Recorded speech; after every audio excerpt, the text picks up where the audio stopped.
Asia की सबसे बड़ी झोपड़पट्टी धारावी माइक्रो इंडस्ट्री के लिए जानी जाती है। यहाँ हर तरह के छोटे उद्योग से लाखों लोगों को रोजगार मिलता है, जिसमें 35 से 40 हजार लोग सिर्फ लेदर इंडस्ट्री से जुड़े हैं। लेकिन इस इंडस्ट्री पर नोटबंदी का बुरा असर पड़ा है। लेदर शोरूम में बिक्री 80% घट गई है। इसलिए अब लेदर इंडस्ट्री में काम करने वाले मजदूरों की नौकरियां जाने लगी हैं, जिससे एक बड़ा संकट पैदा हो गया है।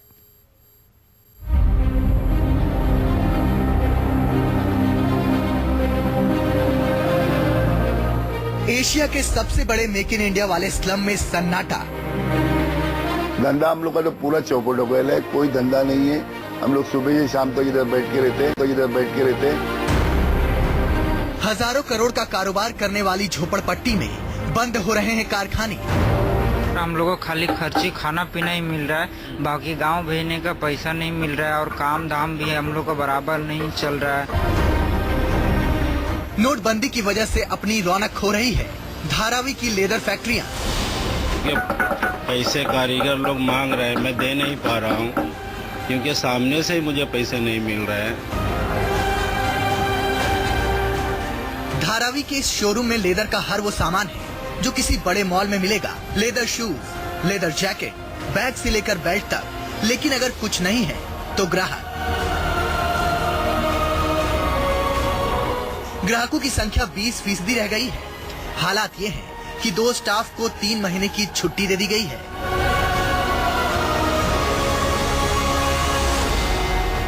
अभी हम एशिया की सबसे बड़ी झोपड़पट्टी धारावी के एक शोरूम में, और धारावी को माइक्रो इंडस्ट्री हब के रूप में जाना जाता है। लेकिन धारावी की एक और पहचान है, वो है लेदर इंडस्ट्री की पहचान। यहाँ पर डायरेक्टली इनडायरेक्टली 35 से 40 हजार लोग लेदर इंडस्ट्री से जुड़े हुए हैं। लेकिन डीमोनेटाइजेशन का सबसे ज्यादा असर इस इंडस्ट्री पे पड़ा है, और अगर इस बिजनेस की बात करें तो पूरी तरह से बर्बाद हो गया है।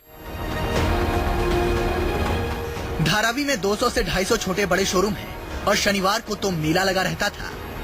विदेशी सैलानी भी धारावी में खूब आते थे और सस्ता होने के चलते लेदर के बने सामान जैसे जूते चप्पल, पर्सेस, बैग, लेदर जैकेट और बेल्ट की खरीदारी करते थे। लेकिन नोटबंदी की वजह से मंदी छाई है। जो ग्राहक आते भी हैं वो भी पुराना नोट खपाना चाहते हैं। ग्राहकों से खचाखच भरे रहने वाले इस लेदर मार्केट में अब बिक्री सिर्फ 20% रह गई है। कामगार लोग हैं, उनको अपना खर्चा जेब से देना पड़ता है। यहाँ से ऐसा मेरा 2 लेबर काम भी हम लोगों ने निकाल दिया, क्योंकि लेबर ज्यादा हो गया तो फिर दो लेबर को हम लोगों ने निकाल भी दिया इधर से कि भाई उन लोग का पगार हम लोग दे नहीं सकते। इन शोरूम में मिलने वाले ज्यादातर चमड़े के सामान धारावी के छोटे छोटे कारखानों में बनते हैं, जिसमें 5 लोगों से लेकर 50 लोग तक काम करते हैं। धारावी में चमड़ा उद्योग से जुड़े करीब 5000 कारखाने हैं। शोरूम को मिलाकर यहाँ 35 से 40 हजार लोगों को रोजगार मिलता है। लेकिन नोटबंदी से आई मंदी की वजह से रोजगार पर आफत आ गई है। कितना बिजनेस रह गया आप लोग का जब से ये डीमोनेटाइजेशन हुआ? मिनिमम 20% ही रह गया। क्या दिक्कत क्या आ रही है लोगों की? दिक्कत की करेंसी को चेंज करना, और जो जूने नोट है ना, ज्यादा उसमें पब्लिक लेके आती है और बैंक में इतनी लाइन है, तो उसकी वजह से सबको दिक्कत है। फिर जूने नोट ले आओ, फिर वो बैंक में लेके जाओ, यही प्रॉब्लम है। इस मंदी की मार उन कारीगरों पर भी पड़ी है जो कभी अपनी हुनर से धारावी की शान को बढ़ाते थे, लेकिन अब खाने पर लाले पड़ रहे हैं। किसी के पास काम नहीं है तो किसी को काम के एवज में सही मजदूरी नहीं मिल रही है।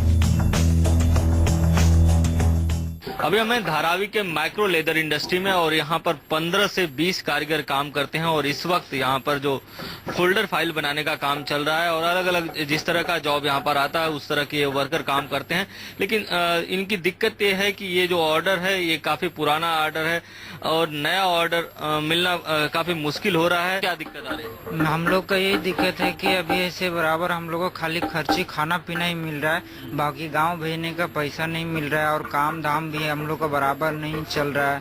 आप बताइए, आप कितनी दिक्कत आ रही है बैंकिंग सेक्टर से? तो बहुत सी सारी दिक्कतें हैं, क्योंकि पैसे कारीगर लोग मांग रहे हैं, मैं दे नहीं पा रहा हूँ क्योंकि सामने से ही मुझे पैसे नहीं मिल रहे हैं।